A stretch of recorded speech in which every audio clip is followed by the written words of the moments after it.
लगातार इस बिहार में बिना नोटिस के, बिना चीजों के दलाल लोग लगे। कभी गुलाबबाग खत्म कर दो, कभी कहीं खत्म कर दो, कभी ये इंस्पेक्टर राज बिहार में क्यों? सिस्टम दलालों के मुट्ठी में। किसका घर टूटना है, किसको नोटिस नहीं मिलना है, किसका दुमाला बचना है, किसका झोपड़ी उजड़ देना है, बस चीन लगा उठाओ। गए हिटलर के तरह खड़े हुए,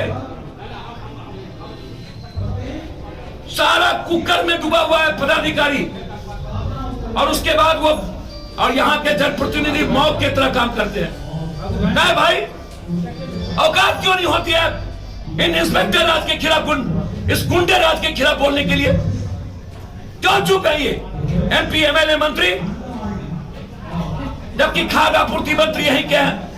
जन अधिकार पार्टी के संरक्षक सह पूर्व सांसद राजेश रंजन उर्फ पप्पू यादव ने पूर्णिया शहर के कोर्ट स्टेशन स्थित अपने आवास में पत्रकारों से बातचीत करते हुए कहा कि पूर्णिया समेत पूरे बिहार में अब भी पूरा सिस्टम दलालों के चंगुल में है। यहाँ इंस्पेक्टर राज चल रहा है, अधिकारी हिटलर की तरह काम कर रहे हैं और जनप्रतिनिधि मौन साधे हुए हैं। गुलबाग में चले अतिक्रमण हटाओ अभियान को केंद्र में रखकर उन्होंने नगर निगम सहित जिला प्रशासन के अधिकारियों के खिलाफ जमकर भड़ास निकाला।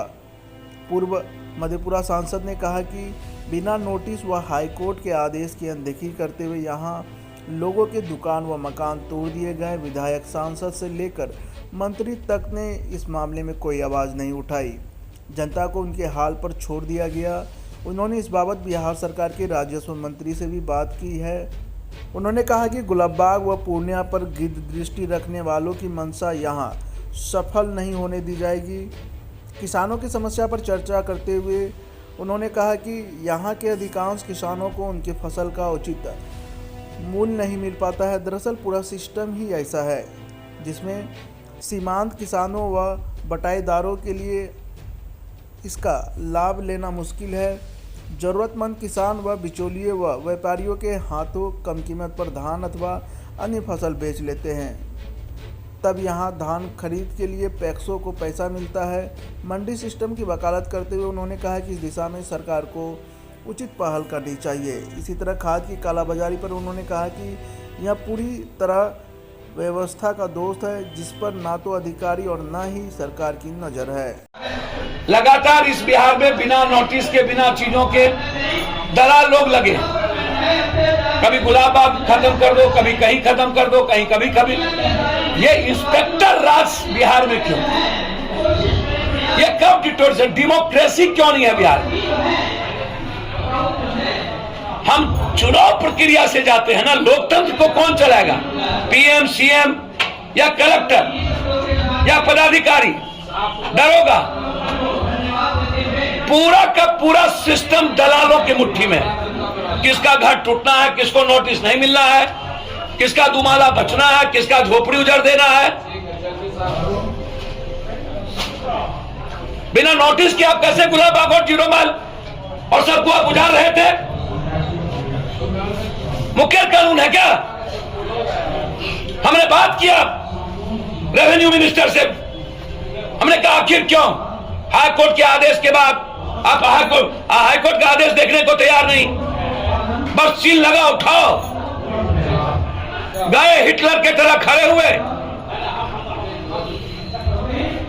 सारा कुकर में डूबा हुआ है पदाधिकारी, और उसके बाद वो और यहाँ के जनप्रतिनिधि मौत की तरह काम करते हैं। क्या भाई, औकात क्यों नहीं होती है इन इंस्पेक्टर राज के खिलाफ, इस गुंडे राज के खिलाफ बोलने के लिए? क्यों चुप है ये एमपी, एमएलए, मंत्री, जबकि खाद्य आपूर्ति मंत्री यही क्या है? एमपी का घर बगल में, उसके बाद तोड़ दिया पूरा का पूरा। एमएलए गुलाबबाग का फोड़ दिया, बस वोट लेने के लिए। बीजेपी के वोटर, उसको बचाने वाला कोई नहीं। हम आगाह करते हैं यहाँ के नगर निगम के जो भर के तोपखान बने हुए हैं। हम नीतीश जी, नरेंद्र मोदी, लालू जी नहीं है। आप संविधान और कानून के दायरे में काम करिए, आप हिटलर के तरह काम नहीं करिए। आप छेड़िए नहीं है, छेड़िएगा तो हम छोड़ेंगे भी नहीं।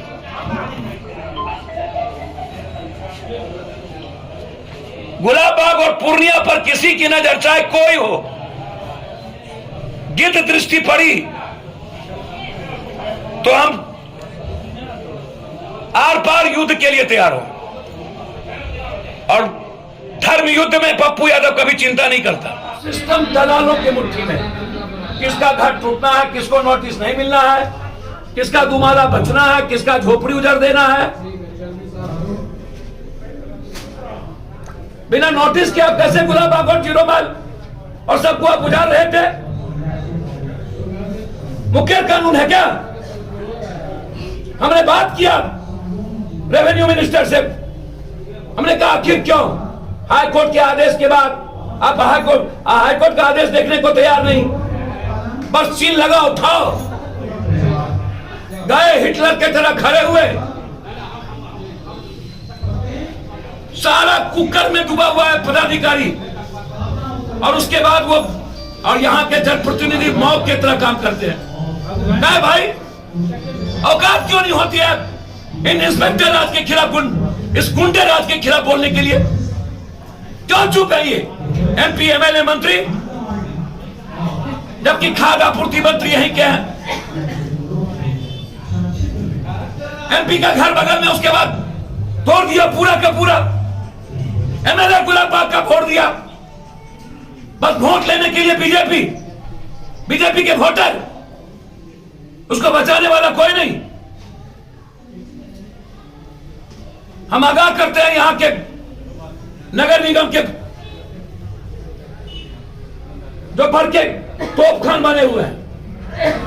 हम नीतीश जी, नरेंद्र मोदी, लालू जी नहीं हैं। आप संविधान और कानून के दायरे में काम करिए, आप हिटलर की तरह काम नहीं करिए। आप छेड़िए नहीं है, छेड़िएगा तो हम छोड़ेंगे भी नहीं। सरकार कहती थी उपलब्ध होगा, मैं कहता था डीएपी हो, पोटास हो, यूरिया हो, ये कंप्लीट हम 1500 रुपया में यहाँ लेकर 2200-2400 रुपया में नेपाल भेज देते, और नेपाल की ब्लैक मार्केटिंग होती रही। सरकार इस पर रोक नहीं लगा पाई। अभी भी सरकार ने धान खरीदने का टारगेट फिक्स किया।